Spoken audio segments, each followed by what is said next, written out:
വഖഫ് നിയമ ഭേദഗതിക്കെതിരായ പശ്ചിമ ബംഗാളിലെ മുർഷിദാബാദ് സംഘർഷത്തെ ബംഗ്ലാദേശ് ബന്ധമെന്ന് പോലീസ്.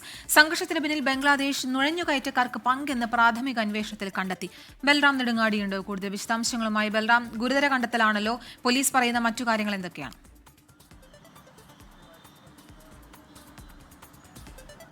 കീർത്തന, ഈ വിഷയത്തിൽ കേന്ദ്ര ഏജൻസികളുടേത് ഏറെ ഗൗരവതരമായ ഒരു കണ്ടെത്തലാണ്. ഈ വഖഫ് നിയമ ഭേദഗതിയുമായി ബന്ധപ്പെട്ട പശ്ചിമ ബംഗാളിലെ മുർഷിദാബാദിൽ ഉണ്ടായ സംഘർഷം, അതിൽ 3 പേർ കൊല്ലപ്പെടുകയും 60ഓളം പേർക്ക് പരിക്കേൽക്കുകയും ചെയ്തിരുന്നു. ഈ അക്രമത്തിന് പിന്നിൽ PFI അല്ലെങ്കിൽ SDPI പ്രവർത്തകർക്ക് പങ്കുണ്ട് എന്ന് ബംഗാൾ പോലീസിന്റെ അന്വേഷണത്തിൽ നേരത്തെ കണ്ടെത്തിയിരുന്നു.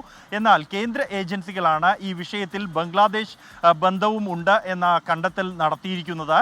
ബംഗ്ലാദേശി നുഴഞ്ഞുകയറ്റക്കാരാണ് ഇത്തരത്തിൽ ഈ വഖഫ് നിയമത്തിനെതിരായ പ്രതിഷേധം ആയുധമാക്കിക്കൊണ്ട് ഒരു സർക്കാർ വിരുദ്ധ കലാപം അഴിച്ചുവിടാനുള്ള ശ്രമം നടത്തിയത് എന്നാണ് കേന്ദ്ര ഏജൻസികളുടെ കണ്ടെത്തൽ.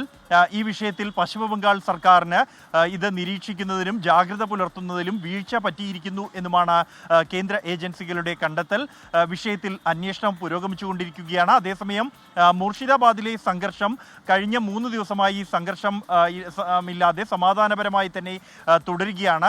വലിയ തോതിലുള്ള കേന്ദ്ര സേനാ വിന്യാസം പ്രദേശത്തുണ്ട്. എന്നാൽ ഇന്നലെ ഉച്ചയോടെ ബാങ്കറിലുണ്ടായ സംഘർഷം അത് സംസ്ഥാന കേന്ദ്ര സർക്കാരുകളെ ഒരുപോലെ തന്നെ വലിയ ആശങ്കയിൽ ആഴ്ത്തിയിരിക്കുകയാണ്.